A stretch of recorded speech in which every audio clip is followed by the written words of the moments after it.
Hi, I'm Leonard James D. Postrado, and thank you for considering PacCheck as part of the materials you want to use in your community. Sana ay makatulong ito para magabayan sila sa mas maayos na pag-unawa ng nakikita nila sa social media. In this video, I will guide you through key things you need to know about PacCheck. Sa Pilipinas, sobrang dami ng oras natin sa social media. It's fun and it connects us. Pero may kasama rin itong risk. Misinformation spreads fast, lalo na kung catchy ang content. Deepfakes makes it harder to tell what's real or not. Algorithms don't always show us what's true. They show us what gets clicks.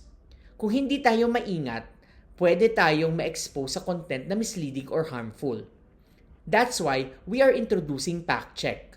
It's a simple tool na pwedeng gamitin para matulungan ang mga tao na maging mas mapanuri at mas aware sa nakikita nila online. PacCheck is designed to make digital literacy easy to teach. Hindi ito technical. It's practical, visual, and built for everyday social media users. It helps people understand how algorithms shape what they see online, how to spot deepfakes, and how to share responsibly. You can use this guide in schools, youth groups, barangays, or online sessions. Kahit simpleng usapan lang, pwede na itong gamitin. Encourage participants to think about their own feeds. Tanungin sila, napansin nyo bang paulit-ulit ang mga post na lumalabas sa inyo? Alam nyo ba kung bakit ganon? This opens door to deeper discussion about how platforms work and how we can respond. PAC is about helping people take control of what they see online. Hindi natin kailangan tanggapin lahat ng lumalabas sa feed natin. May paraan para i-manage ito. Let's break it down. P. Palitan ang inyong settings. Teach them how to use hide, unfollow, or snooze. Sabihin natin, kung may post na paulit-ulit na lumalabas pero hindi helpful, pwede mo itong i-hide or i-unfollow. This helps reduce exposure to misleading or harmful content. A. Alamin ang following list mo. Ask them to check who they follow and engage with. Sino ba ang madalas mong i-like, i-comment, o i-share? That shapes what shows up in your feed. Kung puro sensational pages ang fina-follow, yun din ang lalabas. K. Kilalanin ang digital self. Encourage reflection. Alam mo ba na bawat click, watch time at reaction mo ay ginagamit ng algorithm para i-customize ang feed mo? Help them see that their behavior online affects what they see next. This part is about awareness and control. Hindi ito technical, it's practical and it's personal. Now let's proceed with check. Check is a simple checklist to help us pause and think before we believe or share content online. Letter T means totoo ba ito? Look closely at the photo or video. Natural ba ang mukha, boses, o galaw? If it looks edited or off, it might be fake. S means saan galing? Check the source. Is it from a credible page, news site, or official account? Or just random page? E means exagerada ba ang claims? Is it exaggerated, sobrang drama, or too good to be true? If it feels like a clickbait, be careful.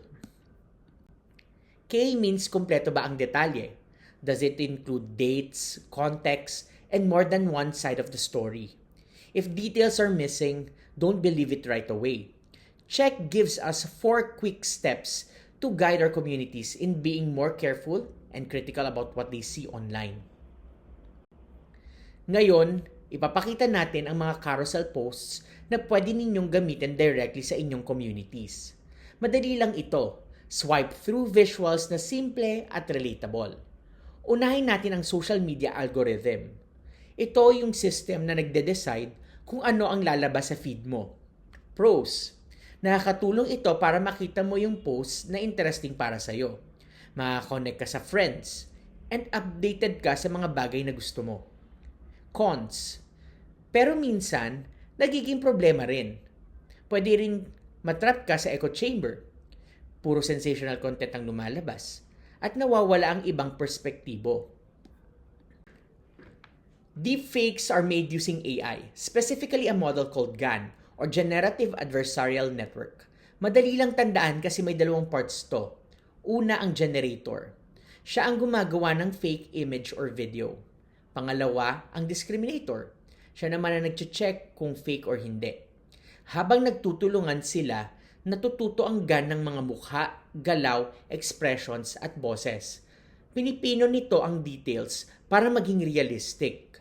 Kapag nalampasan na ng generator ang discriminator, doon lumalabas ang deepfake na sobrang kamukha ng totoong tao na ginagaya. Ito ang dahilan kung bakit mahirap minsan makita kung ano ang totoo at kung ano ang peke. Kaya mahalaga na alam ng communities natin kung paano mag-check bago maniwala o mag-share. Fact-check has been reviewed by experts for accuracy and cultural relevance and pilot-tested with young social media users who found it clear and practical. The materials is ready for use in your community. So what's next? Share it with schools, NGOs, and communities. Pwede rin sa podcasts, radio, o workshops para sa mga walang internet. And of course, keep improving it with feedback. Simple tool lang siya, pero malaki ang impact. Sama-sama natin gamitin para mas maging mapanuri at ligtas ang social media ng mga tao. Salamat sa inyong oras at suporta. You can access the full material at tinyurl.com/factcheck or just scan the QR code. Together, we can make social media safer and smarter. Maraming salamat and we look forward to seeing FactCheck in action.